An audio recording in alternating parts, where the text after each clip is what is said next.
My dad, Raleigh, and his brother, my Uncle Mayo, they were only a year apart, so naturally they're very close. Mayo was the first one to go to Europe, Germany. My dad enlisted, didn't tell Mayo. Of course, back then you had to write, and it takes forever to write and get there. He surprised his brother, Mayo, by coming to his base, and he asked around where would I find him, and he found him and really surprised his brother that had just came all these miles from Kentucky to Europe to Germany. And lo and behold, there's Mayo's younger brother, Raleigh, and they had a good time. They met each other's friends that they were on their own bases with. My dad and Mayo would play music, and I think somebody suggested that, we have Armed Forces Radio over here.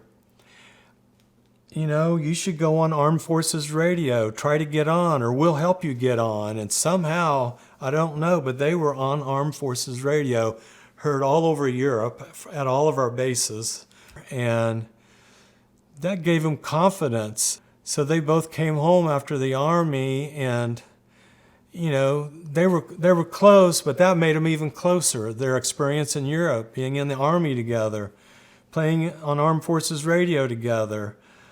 And so they came here and they married and had families, and so their focus was a little bit different, but they never forgot that their music.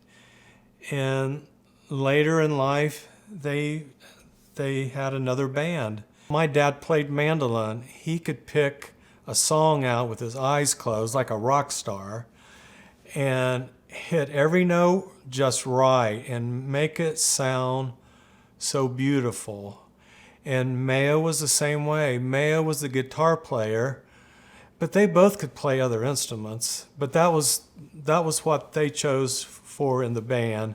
They played at River on the Saddle River in downtown Columbus at the amphitheater there.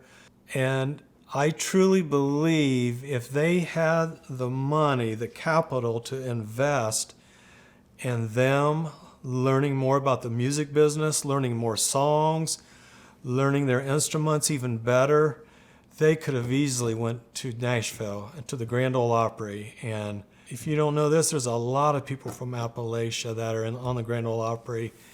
They were raised poor too, but they learned how to sing when they were young and play musical instruments like country music or bluegrass or folk music. And they